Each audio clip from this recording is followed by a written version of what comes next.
yang berakhir dengan kamu membunuh orang lain. Maka itu maksud tafsiran yang pertama. Tafsiran yang kedua, iaitu dia kata, janganlah sampai kamu membunuh diri kamu dengan perbuatan kamu sendiri. Apa makna membunuh diri kamu dengan perbuatan kamu sendiri? Iaitu maknanya jangan disebabkan perbuatan kamu mengundang bahaya yang boleh menyebabkan kamu dibunuh oleh orang lain. Contohnya apa? Kamu menipu seseorang yang lain, akhirnya dia marah, berdendam dan sebagainya. Dia pun upah orang untuk bunuh kamu dan sebagainya. Jadi itu makna janganlah sampai kamu membunuh diri kamu disebabkan perbuatan kamu sendiri. Itu dua tafsiran berkenaan dengan makna wala taqtulu anfusakum. Bukan dengan maksud orang yang terjun bangunan, terjun gantung diri dan sebagainya. Bukan. Ini konteksnya merujuk kepada berkenaan dengan perniagaan ini, ataupun kita kata konteks pekerjaan ini. Walau bagaimanapun, maksud ayat ini adalah sesiapa yang membahayakan orang lain untuk manfaat diri sendiri, perbuatannya sama seperti dia mengalirkan darahnya sendiri, dan dia membuka pintu kebinasaan untuk dirinya sendiri yang akan diterima pada kemudian hari. Jadi kata Tuan Pengarang, yang dimaksudkan dengan ayat ni, dia kata yang sebenarnya ialah apa? Bukan makna bunuh secara langsung, tak. Bukan ambil pisau tikam, tak. Lebih kepada makna apa? Janganlah kalian tadi membahayakan diri sendiri disebabkan perbuatannya tadi. Dia membahayakan orang lain dengan cara macam mana? Tadi lah, menipu, menindas, mengambil kesempatan dan sebagainya, paksa, yang menyebabkan orang tadi akhirnya mengalami kerugian, ditimpa paksa berhutang dan sebagainya. Maka di situ dengan makna membahayakan orang lain dengan perbuatan dia tadi tu. Dan sebenarnya perbuatan dia membahayakan orang lain itu akan kembali bahaya tadi kepada diri dia. Bila mana orang tadi menganiayai, menzalimi orang lain, kemungkinan dia akan dibalas dengan kezaliman dan perbuatan yang sama. Mungkin ada orang bila dia ditindas, dia tak puas hati, dia nak buat sendiri, dia tak nak, dia upah orang. Ini kan banyak kes-kes bunuh dan sebagainya yang setiap hari kita tengok dalam media sosial, dalam berita yang berlaku di Malaysia ni, tuan-tuan. Pembunuhan berlaku sentiasa. Kadang-kadang disebabkan tak puas hati, dendam dan sebagainya. Maka sebab itu agama melarang sebarang bentuk muamalah ataupun perniagaan yang tidak ada unsur redha meredai, kerana dia menatijahkan atau mengakibatkan kesan buruk terhadap diri sendiri dan juga orang lain. Ini yang kita sebut, kalau orang Arab disebut kama tadin tudan. Sebagaimana kamu buat ke orang lain, kamu akan terima benda itu balik. Kalau kita hari ni panggil apa? Karma. Karma dia panggil. Buat jahat ke orang, lepas ni dapat balik benda yang kita buat ke orang tu. Maka sebab itu agama lah larang buat zalim kepada orang lain, menipu dan sebagainya. Contohnya mencuri, mengambil rasuah, bermain judi, menipu, mengenakan riba, dan banyak lagi perkara-perkara yang membawa keuntungan yang tidak bersih.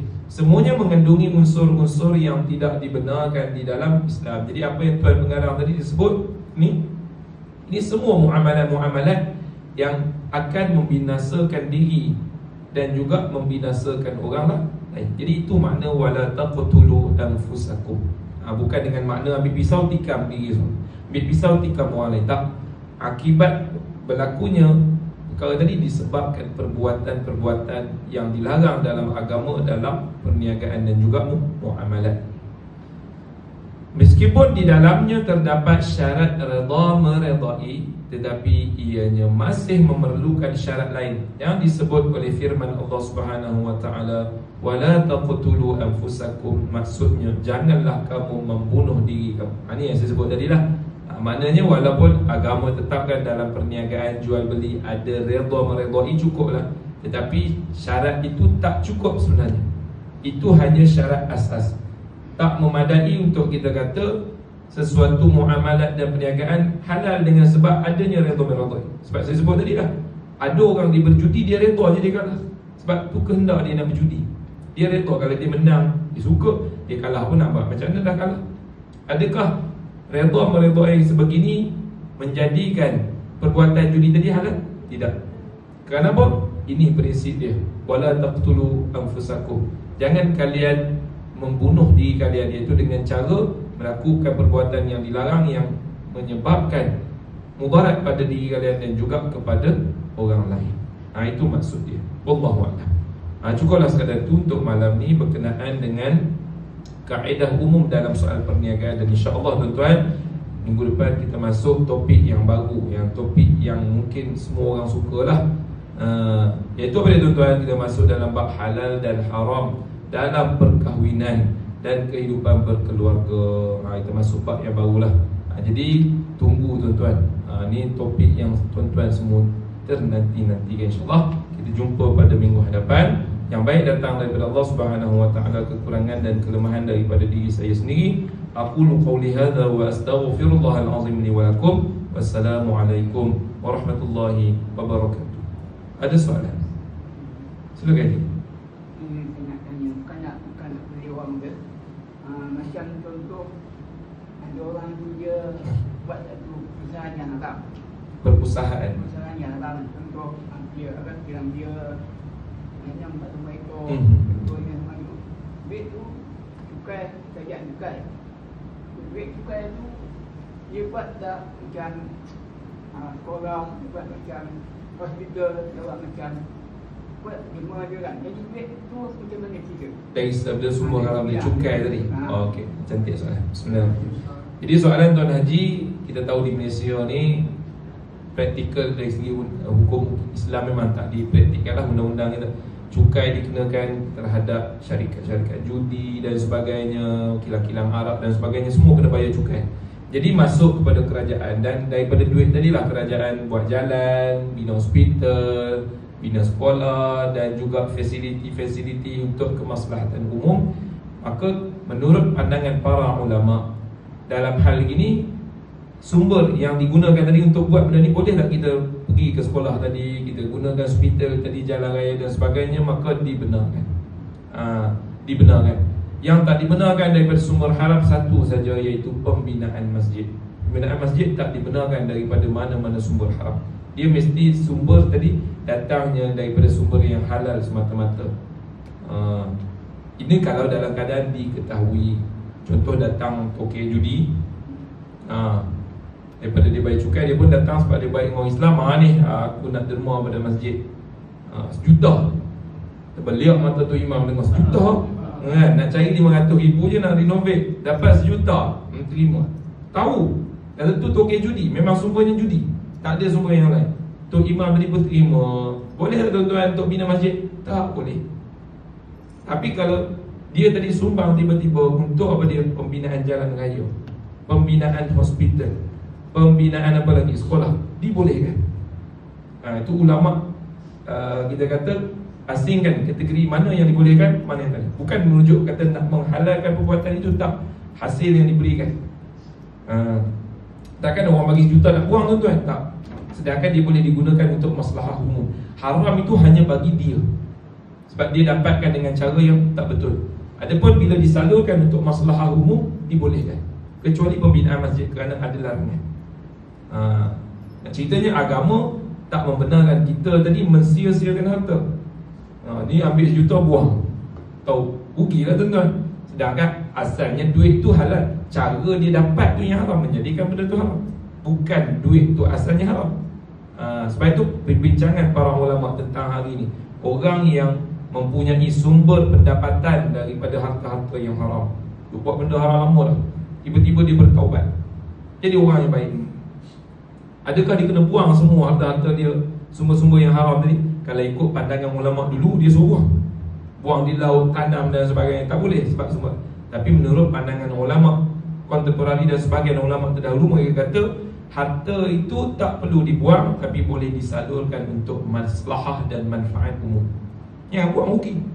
Kalau dah harta berbilion-bilion, buang laut lagi tu je rugi, maka boleh untuk maslahah yang mana dapat dinikmati oleh semua orang. Haram hanya bagi pihak dia. Untuk diri dia je tak boleh, untuk orang lain. Nampak tuan-tuan? Itu kaedahnya. Maka sama dalam bab ini, cukai-cukai yang kerajaan kenakan ke atas syarikat-syarikat ataupun kilang-kilang judi, arak dan sebagainya, mereka itu yang haram perbuatan bekerja di situ, hasil mereka dapat penat. Adapun yang cukai-cukai yang dibayar dan kerajaan salurkan untuk pembinaan kita kata keperluan ataupun maslahah secara umum bagi masyarakat, maka dibolehkan. Itu tak ada masalah. Allah. Tapi kalau contohlah orang kerajaan dia tahu duit ni duit dari sumber yang takfir, dia pergi salur ke masjid. Tapi orang lain tak tahu. Itu masjid tak tahu, tak apa. Dia berdosa. Dia berdosa. Masjid tak tahu, ialah setiap minggu ada duit tabung dalam masjid, kita kan tahu pun daripada mana sumber dia datang. Jenuh lah tuan-tuan nak tanya seorang-seorang, ni duit ni sumber daripada mana ni, curi ke apa ke tak? Okey, halal masuk. Tak boleh, ni duit daripada mana? Menang sport Toto semalam. Jangan. Tak ada tuan-tuan.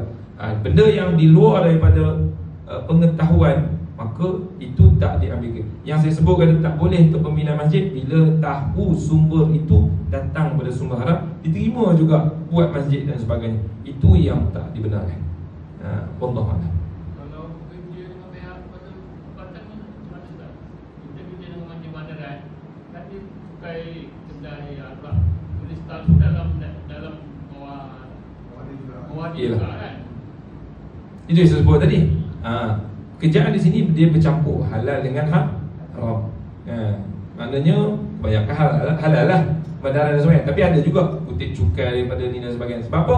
Itu perintah daripada ketua dan kerajaan. Pasalah kita. Jadi bukan kita buat benda haram tadi, kita kutip cukai saja. Adakah pendapatan situ haram atau halal? Halal. Sebab cukai tu bercampur dan gaji yang dibayar pada kilang kerajaan macam kami ni, kami pun tak tahu kerajaan dapat daripada mana. Maka bila begitu tak dipersoalkan. Sebab dibalik untuk maslahah pembinaan negara. Yang tak boleh untuk maslahah individu. Itu tak boleh.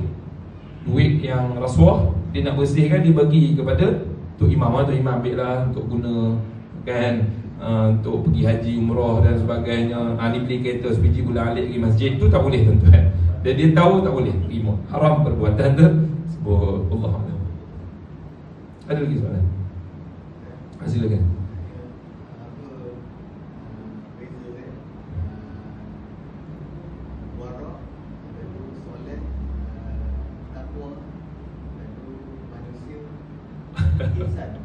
Okay. Manusia dengan insan ni tuan-tuan benda yang sama. Dia benda manusia ni bahasa Melayu, insan ni bahasa Arab. Kata nas, insan tu bahasa Arab. Masuk kita panggil manusia. Kadang-kadang kita panggil insan. Hari ni guna juga, dah dimelayukan insan tadi, dah jadi kataan Melayu. Banyak kalimah-kalimah Arab yang dimelayukan tuan-tuan. Solat tu perkataan Arab, kita melayukan. Apa lagi? Sedekah, sedekah kita melayukan. Jadi insan dan manusia tak ada beza. Bezanya insan tu bahasa Arab yang dimelayukan, dan manusia itu memang bahasa Melayu kita lah. Jadi tak ada beza. Tadi apa lagi tadi? Beza wara', takwa, soleh. Soleh ni maknanya orang yang baik. Tapi orang yang baik belum tentu dia ini orang yang wara'. Baik ni maknanya tak buat benda-benda yang haram. Soleh ni makna orang yang tak buat dosa yang besar. Tapi dosa kecil ni memang tak dapat lari lah tuan-tuan. Tapi belum tentu orang yang soleh ni dia wara'. Tapi biasanya orang yang wara' ni dia orang yang soleh. Nampak tak? Soleh ni terlalu umum, dan wara' ni konteksnya lebih khusus kepada orang-orang soleh, orang yang baik, yang mereka cukup berhati-hati dalam segala tindak tanduk dan perbuatan mereka, sehingga benda yang harus pun mereka tinggalkan kerana takut terjebak dengan benda yang. Tapi orang yang soleh, dia tak adalah sampai tahap tu. Orang soleh ni secara umum macam tuan-tuan ni, orang soleh lah tuan-tuan. Datang masjid, tetap buat dosa besar, tak ada minum arak dan sebagainya, tak mengumpat dan sebagainya kan. Tak ada mencuri, berjudi. Baiklah tu, soleh lah tu. Buat apa yang Allah perintah, tinggal apa yang Allah larang. Cuma tak semua kita terlepas daripada dosa. Jadi soleh ni dia adalah umum, lebih umum kepada orang-orang yang baik. Tetapi wara' dia lebih khusus, iaitu orang yang baik dan mereka ini berusaha untuk kita kata menjadi yang terbaik. Takwa ini pula dia adalah sifat. Makna takwa ni buat apa yang Allah suruh dan tinggal apa yang Allah larang, itulah takwa. Maka orang yang soleh, dia adalah orang yang bertakwa. Orang yang soleh dia adalah yang bertakwa. Orang yang bertakwa dia adalah orang yang soleh. Dia ada hubung kait. Dia ada hubung kait benda-benda yang seperti ini. Dia bukan kita kata, dia hanya istilah. Penggunaan istilah takwa, soleh. Bila kita sebut soleh, orang takwa tu. Bila disebut takwa, mana orang yang soleh. Cuma takwa ni dia lebih tinggi dan lebih khusus, sama macam wara'. Kerana makna takwa ni dia berhati-hati, takut pada Allah, dia rasa sentiasa diperhatikan, sentiasa diawasi. Sebab tu kita kata dari segi maqam, kedudukan takwa ni adalah lebih tinggi lah. Tak semua orang yang soleh itu tinggi takwa. Setiap orang soleh pula dia berbeza-beza takwa. Sebab itu Allah sebut dalam Quran apa dia? Inna akramakum indallahi atqakum. Sesungguhnya semulia-mulia kamu di sisi Allah orang yang lebih takwanya. Maknanya orang yang soleh tu ramai, tapi setiap ramai itu berbeza-beza kedudukan takwa dan darjat dia di sisi Allah Subhanahu wa taala. Wallahu a'lam. Cukuplah sekadar itu untuk malam ni. Assalamualaikum warahmatullahi wabarakatuh.